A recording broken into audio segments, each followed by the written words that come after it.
let's talk about the Baltimore Ravens, a quarterback that you're high on, Joel, Lamar Jackson, and Drew. Go. You're not the highest on, right? I wouldn't say I'm not the highest, but I'm definitely not the lowest. I don't think Lamar is a bad quarterback. He's not. Do you remember? Number 11. Well, he has Kyler over him. He does. Yeah. So Ravens went 8 and 9. It's kind of like being a Coke and a Pepsi guy. If you're a Coke guy, right? Like if I'm a Kyler guy, same thing. Like it is what it is. Like I'm not gonna. No way. I feel the same way about Kyler. The Ravens were 8 and 9 this past season. Lamar Jackson 7-5 record when he did start. Now, do you think they made enough moves this offseason to win this division? And Joel, I mean, you talked about the Bengals being a wild card team, so I'm guessing the team you have winning division is the Baltimore Ravens. I do have the Ravens win the division. The Ravens made interesting offseason moves because they're kind of zigging while the rest of the league is zagging. So weird. They traded Hollywood Brown, who Andrews is the wide receiver 1, but Hollywood's the wide receiver 1 if you look at the depth chart. So Andrews, wide receiver 1. Excuse me.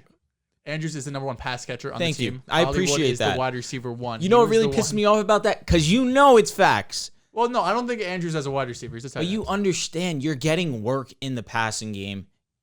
Like, come on. Are you saying eradicate the tight end position? Yes. Oh, okay, well, we'll have to talk to Roger Goodell about that. Because let's be honest, NFL teams basically have done that. Yeah, but I mean, Andrews lines up in line. For sure. Yeah. But I'm Kelsey just saying does, Gesicki doesn't. Waller really doesn't. Yeah, Kyle Pitts doesn't. Like Jimmy Graham when he was in the Saints really didn't, which is why they were not going to pay him wide receiver money when he wanted wide receiver money. But regardless, this was a team that was almost desperate for weapons, right? They drafted Rashad Bateman in the first round, Hollywood in the first round, and then they traded Hollywood, and the guys behind him are Tylan Wallace and a bunch of Devin Duvernay, like a lot of guys that aren't proven in this league. You have Andrews there. You have Rashad Bateman, who I like, but I don't view him as a wide receiver 1 going into the season. Had some flashes, though. He had some flashes for sure, especially dealing with the hamstring injury, I want to say, going into the season. Missed the first 4 or 5 weeks. But then, like, this offseason, they drafted Tyler Linderbaum round 1. Morgan Moses, they signed to a contract. Drafted another tackle round 4. So they're telling us they're getting back to that run-heavy style, which they haven't exactly gotten away from over the last couple of years, but really recommitting to it. Getting J.K. Dobbins back, getting Gus Edwards back. So while everyone's going crazy pass happy in this league, the Ravens are getting back to that 2019 season when Lamar won unanimous MVP and had a ridiculous season. The only thing that I worry about is the defense going to be great like it was, in 2019. I know what you're saying. That defense, is it going to be able to live up to the standard? Because last year dealt with a ton of injuries. We know the talent is there, especially with the additions they made with Kyle Hamilton, especially. You're getting Marlon Humphrey back and Marcus Peters back, right? A couple of guys that were banged up last season. So I do worry a little bit about their defense because if you're going to be a run-heavy team, your defense can have to step up as well. You're going to be killing the clock. You're not going to have as much time to work on offense, and it's hard to work quickly when you don't have as many elite options, especially trading one of the best deep threat wide receivers in Hollywood Brown. I have the Ravens going 12-5, 1 game better than the Cincinnati Bengals. Their losses Seems week 4. agenda-based. Who knows? Week 4 against Buffalo. Week 8 at Tampa. Week 14 at Pitt. I have them splitting. Week 15 at Cleveland. I think Deshaun's back. And Week 18 at Cincy. That might decide the division. Okay, listen, I don't disagree with a lot of what you're saying. I think the Ravens are going to be really good, especially getting healthy. Made some additions. You bring in Marcus Williams. That's always great. You draft Marcus Williams, yeah, facts. Right? You draft Kyle Hamilton. You bring in Tyler Linderbaum to add to that offensive line. They had a great first round, one of the best first rounds in the NFL. And my concern is at the pass rush position. You bring back Calais Campbell, not really much of a presence outside of Calais on that line. Linebacker, Patrick Queen, he's an all right guy.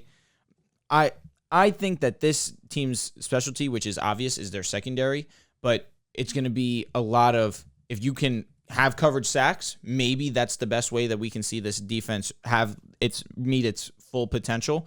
But offensively, what you said is pretty, 100% spot on.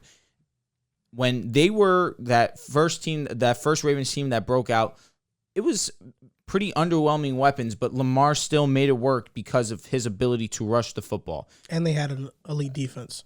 Yep. Absolutely. But I mean on the offensive side of the ball, where Hollywood wasn't Hollywood. Andrews was good, but he was not the Mark Andrews we know. He was great still, though. Not this past season, Mark Andrews, though. Mark Andrews is elite now. No, he's now with the Kittles and Kelce's. But at that time, he was. That was his first breakout year. It was. That was Mark Andrews being put on the map. Mark Andrews to me was always. I knew he was great. Coincidentally, it just paired up with Lamar Jackson's ascension as well. Tight But ends usually take correct. a couple years I to agree. get going. Listen, too. I don't disagree with you. Andrews was really good at the That was time his as second well. year. 852 yards. Yeah. 10 touchdowns. He was but that was also Lamar Jackson leading the league in touchdowns. Yeah. They just had it working where you couldn't stop Lamar's run game, and it opened up the passing game. So bringing in a Rashad Bateman, trading away Hollywood Brown and trusting Rashad Bateman to be your number one, with Mark Andrews now being a complete notch above what he was in 2019, I don't have too many worries about their offense so long as Lamar stays healthy. This offensive line, now you add Staley back into the lineup as well, Linderbaum at the center position, elevate this offensive line play, J.K. Dobbins, Gus Edwards back into the lineup. This offense can be elite once more. I'm going to go through their schedule. I have them 11-7, which is what I was saying earlier about the tiebreaker. Yes, excuse me. Thank you. I have them going 11-6, which is why I was wondering about how tiebreakers work, because I have them splitting with the Bengals. So that should be interesting. I'm pretty sure it's the first tiebreaker is your record in division, and then after that might be like conference. Okay, so after we discuss, I'll go through that individually and see where it shakes out. But losses, I have them losing week 4 to Buffalo. I have them losing to Tampa Bay at Tampa Bay.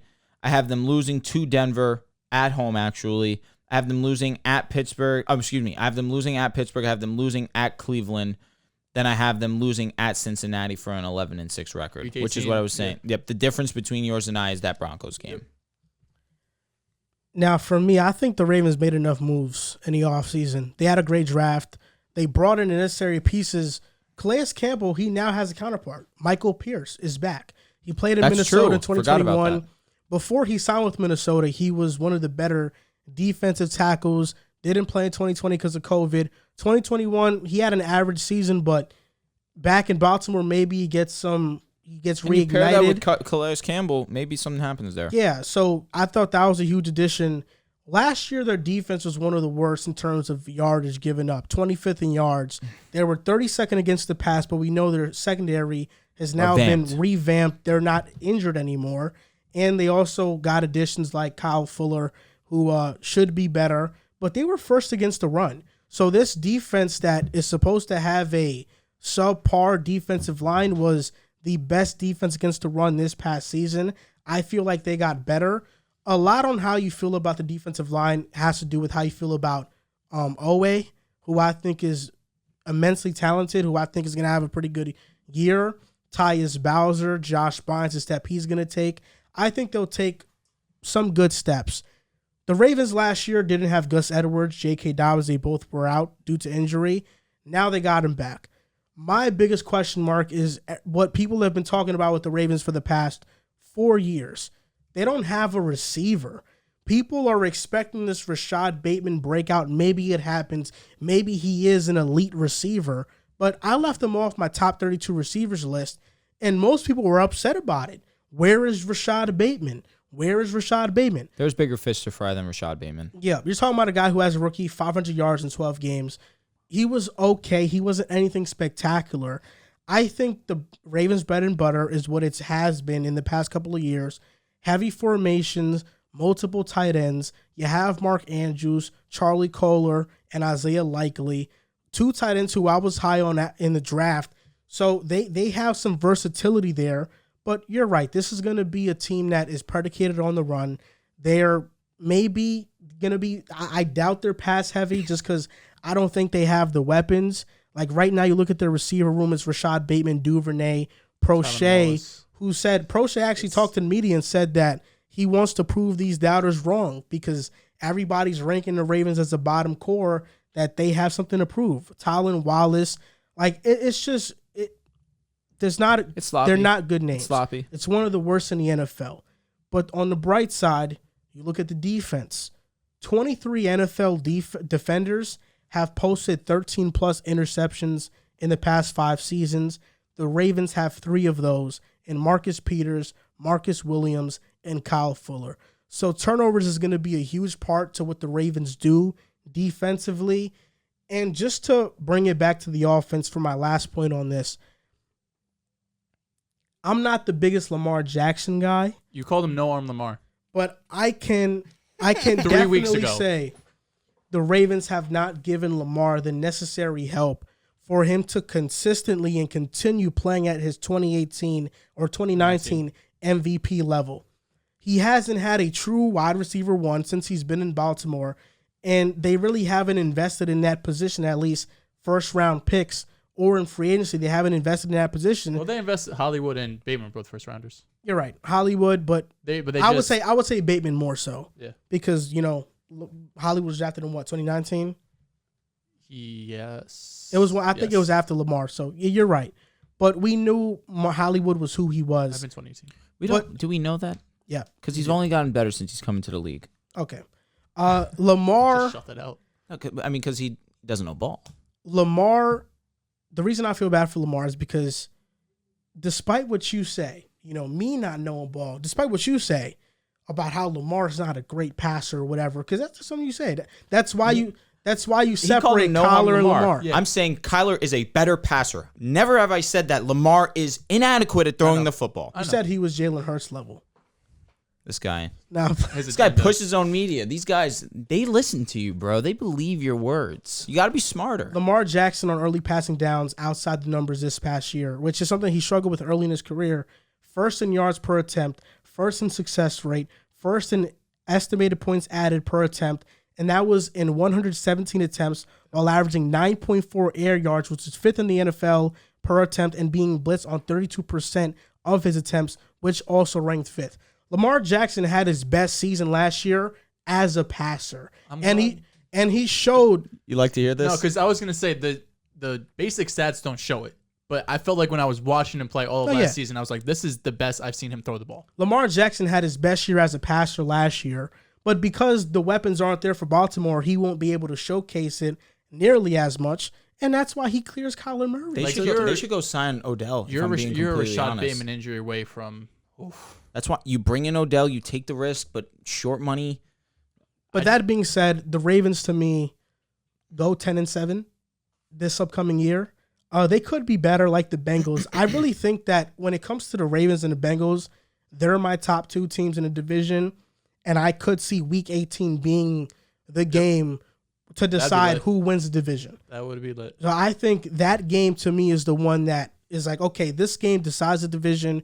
But the Ravens 10-7, they could be even better. I'm not against it. They have some gimmies on his schedule. The Giants, I think, is a gimme. You have Carolina, Jacksonville, Atlanta.